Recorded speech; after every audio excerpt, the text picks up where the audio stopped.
Last man! Follow him. Run.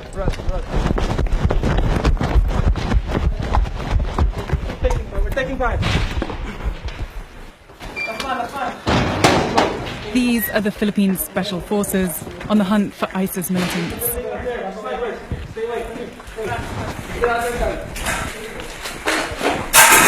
Just taking cover here because the snipers all around the city, so even getting to the positions they need to be in is a challenge.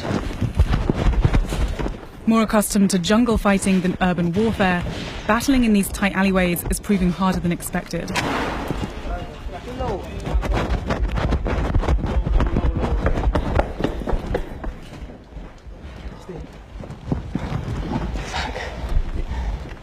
These buildings were previously occupied by the terrorists. Are they still here?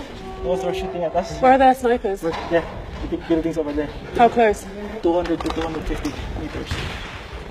These forces are turning this bombed-out school into a sniper outpost and preparing to attack. We have one pilot position there, taking fire. Enemy snipers across the river. We have another one inside here. Can you see the enemy snipers from here? From our scopes, yes. Okay. We can see their muzzle flashes right now. Okay. Follow me. And under the table. Engage.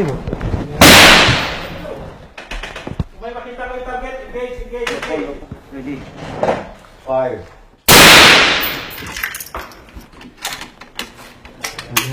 Nakita mo yung butas doon, tapos sa butas niya. Ready. Fire.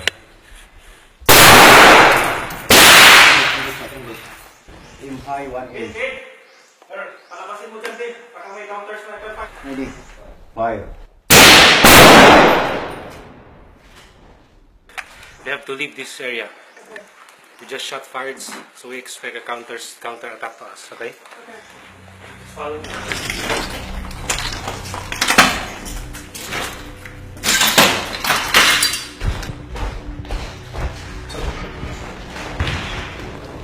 With the enemy now firing back, the unit is taking cover in this classroom until the escape route is clear.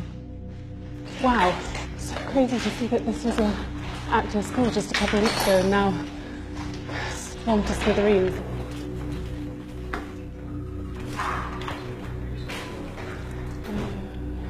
Is this the toughest war you've been in? Why? They're not running out of ammo. They can leave behind IEDs while they're pursuing them. 2 IEDs laid here by the terrorists because this used to be a terrorist stronghold. We will push them back the river. But if you can see the area where we passed through, the maze of small alleys, the streets are the killing zones. This is Marawi. For weeks, the Philippines military, assisted by U.S. Special Forces, has been pounding the city with airstrikes and battling house to house in an effort to root out this man. Isnilon Hapilon, the leader of homegrown terror group I.S.I.S. They pledged allegiance to ISIS in 2014. Philippine authorities say Hapilon, along with another ISIS-linked militant group called Maute, were planning to establish Southeast Asia's first Islamic State caliphate here in Marawi, a predominantly Muslim city in a country that's more than 90% Christian. With an extensive network of hundreds of fighters, both local and foreign, these militants have mastered the terrain and stashed away a seemingly endless supply of weapons.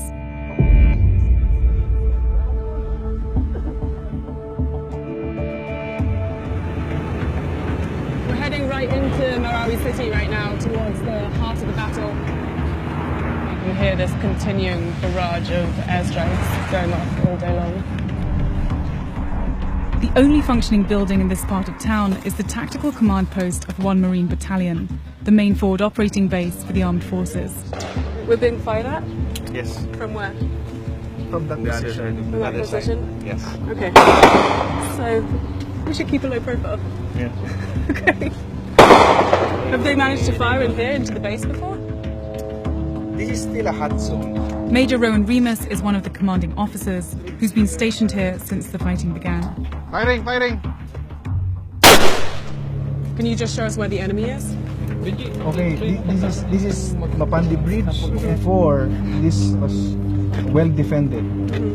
So they place car bombs, roadblocks, and they employed sniper fires.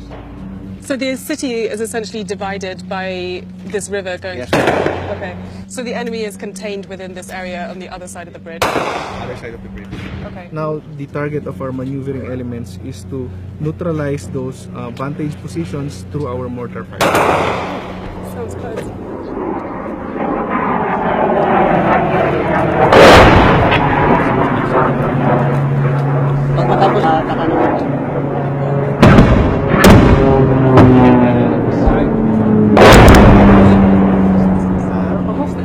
These guys have been pounding the city with airstrikes and they're just about to send this mortar into enemy territory.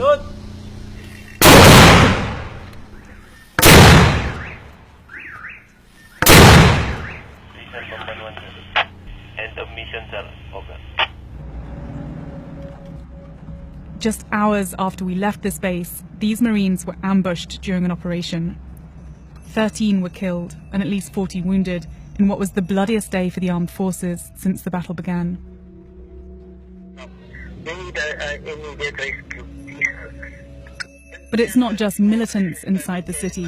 There are also hundreds of civilians. We managed to get the number of one man who's trapped in the heart of the siege. We are all dehydrated here and we're running out of food. And we have 2 child here and undergoing trauma. Do you have a plan to escape? We don't have concrete plan, ma'am, because we don't know which is the basis of I.S.I.S. So we have to stay put and wait for the rescue. Are you safe right now?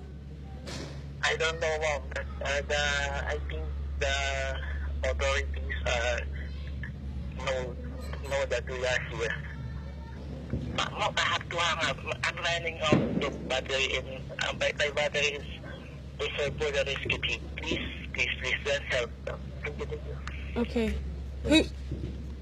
He hung up.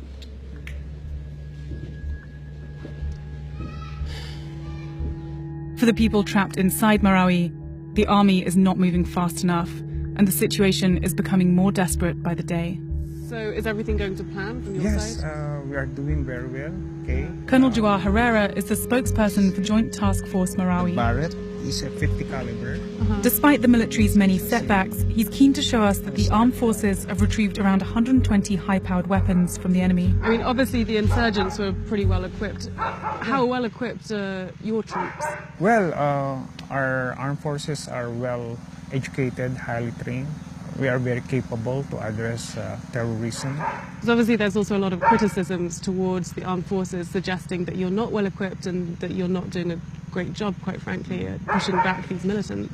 Well, I think that's their opinion, okay? How long do you think it's going to be before... Well, we don't want to give timeline because we need to put premium on the lives of the people that were trapped in that conflict area. Right. Obviously time is running out for them. I mean, they've been stuck in Yes, there. but we're doing our best.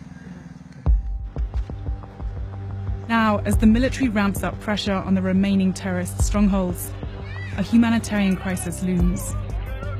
And concerns that Marawi is only the beginning of an increasingly violent ISIS presence are rapidly spreading throughout the region.